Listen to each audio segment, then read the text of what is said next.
Assalamu alaikum wa rahmatullahi wa barakatuh. My dear students, welcome back. Today we will discuss about grammar, that is al-marfu'at, the nominative case. So what is marfu'at? The definition of marfu'at is nominatives or al-marfu'at are the nouns that are the nominative case. They are marked by dhamma on the ending letters. Adjectives that modify these nouns are in the same case and have the same haraka. So in the adjective case also, it will having the same haraka. So al-marfu'at has divided into 6 categories. That is number 1, al-mubtada wa khabar. Al-fa'il, naib fa'il, ism kana wa akhwatiha, khabar inna akhwatiha, khabar la annafiya lil jins. So first we will discuss about al-mubtada wal khabar. The nominal subject and the predicate. Al-mubtada means nominal subject, wal khabar predicate. The subjects and the predicates of the nominal sentence are nominative. That means the subject and the predicates of the nominal sentences are nominative. So the subject, if a subject has dhamma, then the predicate also has dhammatain. So al-imtihanu sahalun. Al-imtihanu sahalun. Al-imtihanu, it's a proper noun. Sahalun is a common noun.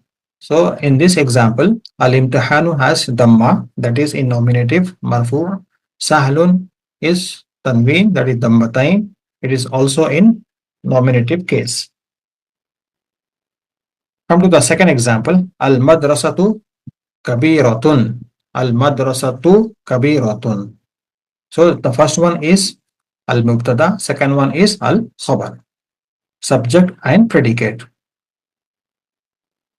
Now, second one, the verbal subject al-fa'il. The verbal subject al-fa'il. The subject of the verbal sentence is in the nominative case, so it has a dhamma on its ending. So safara, safara is verb, Muhammadun is a subject, that is fa'il. Safara Muhammadun. So this complete sentence is called verbal sentence. Verbal sentence means a sentence has a verb. So safara is a verb, fa'il, Muhammadun is a subject. Next one, dhahika. Dhahika ar-rajulu. Dhahika ar-rajulu. So dhahika is verb, fa'il, ar-rajulu is a fa'il, subject. Third one, naib fa'il. Naib means substitute or temporary. Naib al-fa'il, the object which takes the place of doer. Doer means subject. When it is not mentioned is known as not mentioned in the picture. Not mentioned means the subject is not mentioned in the picture. So naib fa'il will be taking the subject's place. Suriqa dhahabu. Suriqa al-dhahabu. The gold was stolen. So who stole the gold? So it is not mentioned here. Suriqa al-dhahabu. Suriqa is fi'l majhul. Al-dhahabu is a naib fa'il. Futiha al-babu. Futiha al-babu. The door was opened. So in these examples, the doers are not mentioned and the objects have taken the position of the doer. The objects. Objects means these are the objects. That is, al-dhahabu is an object, so it has a dhamma. So objects have taken the position of the doer. So these are the examples of naib fa'il. Now next one, the noun, that is kana wa ism akhawatiha. The noun of kana and its sister. Kana enters in a nominal sentence and give nominative case to the first noun, and that will be known as noun of kana. So if a sentence has kana and kana has a noun, a first noun, so that is will be its sister of kana. Suppose kana Allahu ghafura or kana Allahu ghafuran. So kana, Allahu is a noun. Allahu is a first noun. Ghafuran is an accusative. So kana, sora, laisa, asbah, amsa, dhalla, bata. So these are the sisters of kana. Kana, sora, laisa, asbah, amsa, dhalla, bata. So sara al-waladu. Al-waladu is a first noun. It's in marfu'. Nashiton is a accusative mansub. Laysa al-imtihanu sa'ban. The exam is not enough. So laysa is a al-imtihanu is a first noun that is marfu'. Sa'ban is a accusative that is mansub. The predicate of khabar and in sisters. The predicate of al-khabar of inna and sisters. So the predicate of inna and its sisters is in the nominative case. So inna and its sisters are anna, ka'anna, lakinna, laita, la'alla. So these are the sisters of inna. For example, innal imtihana qaribun. Inna al-imtihana. Al-imtihana is a uh, predicate. The predicate of inna. The predicate of inna and its sisters is in the nominative case. So al-imtihana qaribun. Qaribun is a predicate. Qaribun is a predicate. Kanal kanal usta kanal ustadha walidun. Kanal ustadha walidun. So walidun is a predicate of kana. So in the above sentences, predicates are in the nominative case. Predicates are qaribun is a predicate that is a khabar. Walidun is a predicate that is a khabar. Next one, khabar la nafiya lil jins. Predicate of la used for the negation of collective nouns. For example, la talibun qa'imun. La talibun qa'imun, that is no student is standing. La ghurfatun khaliyatun, no room is vacant. So this is la nafiya, predicate of la used for negation of collective nouns. So we have two nouns, that is talibun and qa'imun. First talibun is in marfu' nominative case. Second noun is also nominative case. These are the negation of la. La talibun qa'imun. No student is standing. La ghurfatun khaliyatun. No room is vacant. So these are the marfu'at and its categories. Now come to the next one. Al-jumlatul fi'liya. Al-jumla sentence. Al-fi'liya verbal sentences. The sentence has two types. Number one, al-jumlatul ismiya, and the second one is al-jumlatul fi'liya. Nominal sentence, al-jumlatul ismiya, nominal sentence, al-jumlatul fi'liya, verbal sentence. The sentence which starts with a verb, that is fa'il, and it's followed by fa'il, that is doer or a subject, is called verbal sentence. So definition of fa'il. Fa'il means verb. It refers to an action done in a specific time. Yes, we know this. Verb means action. It can be done in past, present, or in future, specific time. Definition of fa'il, the nominative noun which comes after a verb and it does the action described by the verb. For example, ذهب الطبيب. ذهب الطبيب. ذهب is a fa'il. الطبيب is a fa'il, subject. So this is jumlatul fi'liya. This is a verbal sentence and it's a verb. Jumlatul fi'liya. ذهب الطبيب. خرج الأستاذ. Second example can be, or أكل الطعام. So first one should be fa'il and the second one should be fa'il. Arabic verbs are divided into two types. Al-fi'l al-muta'addi, that is transitive verb. Al-fi'l al-lazim, that is intransitive verb. Al-fi'l al-muta'addi means it is a verb which requires a direct object that is maf'ul to complete the meaning of the sentence. For example, تطبخ الأم الطعام. الطعام is a maf'ul. تطبخ الأم, this is a fi'l. Al-um fa'il. الطعام maf'ul bihi or maf'ul. So تطبخ is a verb. Al-ummu is a subject. الطعام is a object. Al-fi'l lazim, intransitive verb. In this kind of verbs, meaning of the sentence can be understood without object. So al-fi'l lazim In this, we can understand the without the object. Suppose ذهب حامد. ذهب حامد. So ذهب is a fi'il, حامد is a fa'il. حامد went. So we can understand this. نام الطفل. نام الطفل. So the boy slept. So we can understand without an object.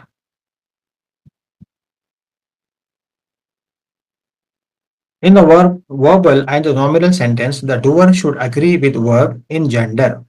In the verbal and nominal sentence, the doer should agree. The doer, that is subject, should agree with the verb in a gender if the doer is feminine. If the doer, that is a file, is a feminine, then the verb also should be feminine. Hence, same rule will apply if the doer is masculine. Suppose رجع زيد من الهند. رجع is a fail. زيد is a subject, doer or masculine. من الهند. من is a preposition. الهند is a مجرور. So رجع فعل مذكر. زيد فاعل مذكر. من الهند مفعول. So here رجع is a verb. فعل. زيد is a subject and a doer. من الهند it's a object. مفعول به. Verb will always be singular if it's preceded by doer. Verb is will always be singular if it's preceded by a doer, no matter what the doer is, singular, dual, or plural. So no matter what the doer is, a singular, dual, or a plural. Examples are ذهب ذهب الطالب من المدرسة. ذهب is a مفرد, that is a singular. الطالب is also a مفرد. من المدرسة, that is object مفعول به. For the second one, ذهب الطالبان من المدرسة. So ذهب is a مفرد فعل. الطالبان it's a dual مثنى. من المدرسة it's an object. Next one, ذهب الطلاب من المدرسة. ذهب is a مفرد. الطلاب is a جمع. من المدرسة is an object, that is مفعول به. So verb will always be singular. So in three cases, verb is always mufrad. Verb is in a mufrad state. If it's preceded by doer, so the doers are talibu is a mufrad in the first case. The object is a noun in the accusative case, appearing after a subject in the active voice in transitive verb. So fatah al waladu al baba, the boy opened the door.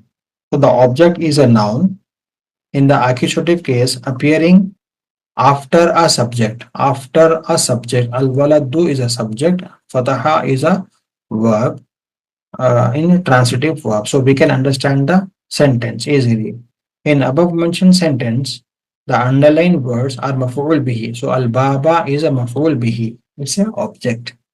Will come only in the transitive verb.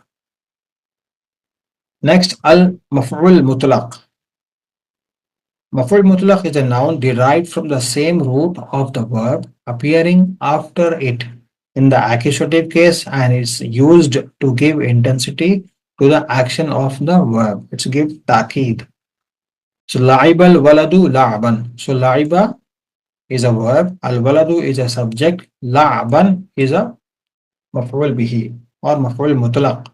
Maf'ul mutlaq is a noun derived from the same root, lam, ain, ba, same root of the verb appearing after it in accusative case. La'ban. La'ban is a mansoob. It is in an accusative case.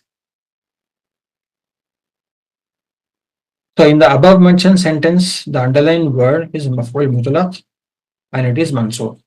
Next one, maf'ul fi. Maf'ul fi is in the time or the place in which the action took place, known as zarf.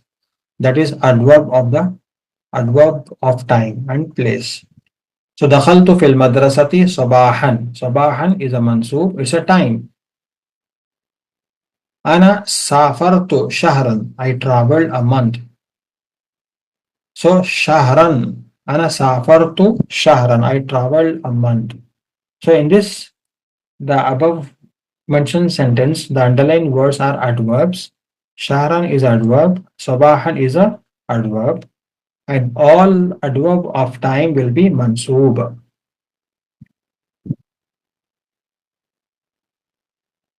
Next one, al-maf'ul bihi, maf'ul lahu.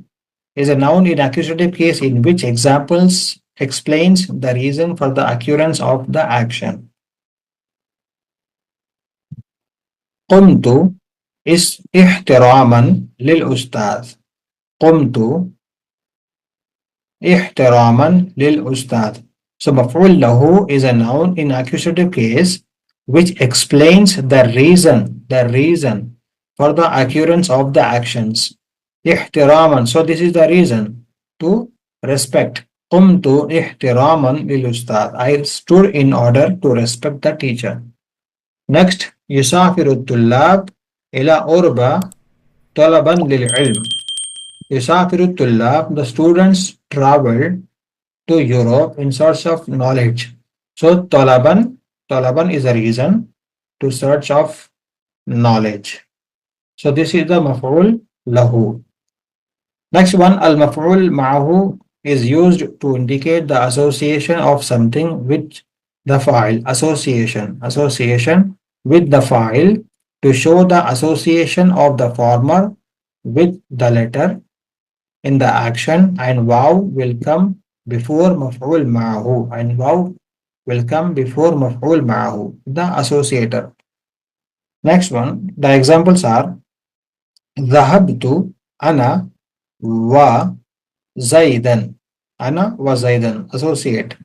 أنا وزيدا إلى المدرسة. So I went to school with Zaid. مفعول معه is used to indicate the association of something with the file. With the file. File is Zaid. To show the association of the former with the letter in the action, and waw will come before maf'ul ma'ahu.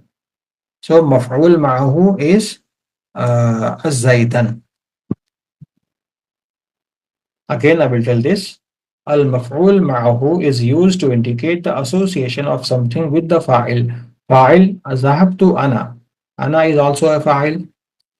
To show the association of the former with the letter in the action. Waw will come before ma'ahu. Maf'ul ma'ahu. So Zaidan is maf'ul ma'ahu, and it before waw is there. So dhahabtu ana wa Zaidan. So it has two files. Dhahab, dhahabtu ana wa Zaidan. Ana and Zaid is a subject, mubtada. Ja'a Ahmadu wa Hamidan. So Ahmad and Hamid, two partners, two association, two subjects. In above mentioned sentence, the underlined words are maf'ul ma'ahu. Underlined words are maf'ul ma'ahu, that they are mansoob. So Zaidan and Hamidan.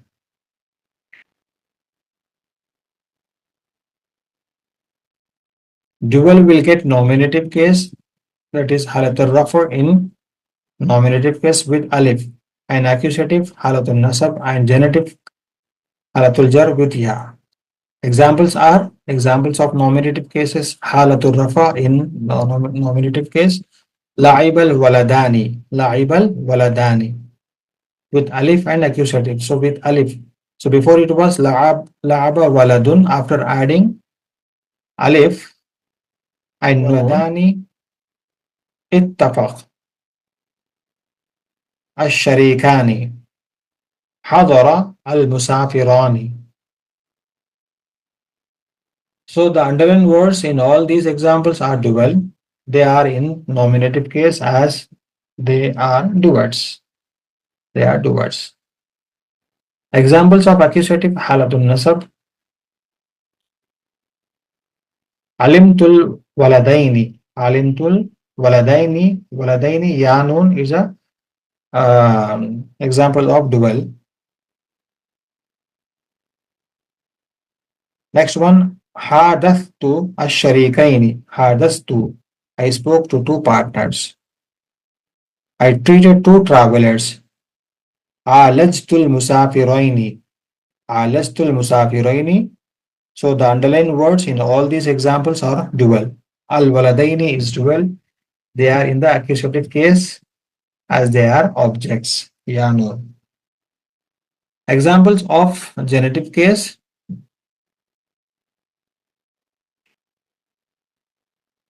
أعطيت الكرة للولدين. اشتريت من الشريكين. سلمت على المسافرين. So these are the genitive cases. للولدين is a dual noun. الشريكين is also dual noun. المسافرين is also a dual noun. The underlying words in all these examples are dual. They are in a genitive cases as they are preceded by the letters of jar. Next one, pronouns. That is ضمائر. Pronoun is a known noun referring to the first, second, and third person. It's two kinds. الضمائر المنفصلة والضمائر المتصلة. So attached and detached, separate nouns, that is detached, and attached noun, that is muttasil. So separate pronoun are those pronouns that can be pronounced alone without being added to any other words. Separate pronoun are those pronouns that can be pronounced alone without being added to any other words. So what are the separate pronouns? Huwa, huma, hum, hiya, huma, hunna, third person. Anta, antuma, antum, anti, antuma, antunna, second person. Ana, nahnu. This is the first person. Huwa rajulun tawilun. Huwa is a pronoun. It's a detached pronoun, separate pronoun. Huwa, we can see in the picture. Huwa rajulun tawilun. Wa hiya, hiya is a pronoun. We can see the picture. Mar'atun qasira, qasiratun. The second one, attached pronoun, are those pronouns that can't be pronounced alone and come always attached to another word. For example, hu, huma, hum, ha, huma, hunna, ka, kuma, kum, ki, kuma, kunna, ya, na. Suppose al-Hindu watani. Al-Hindu watan before it was, after adding ya, so it has become to watani.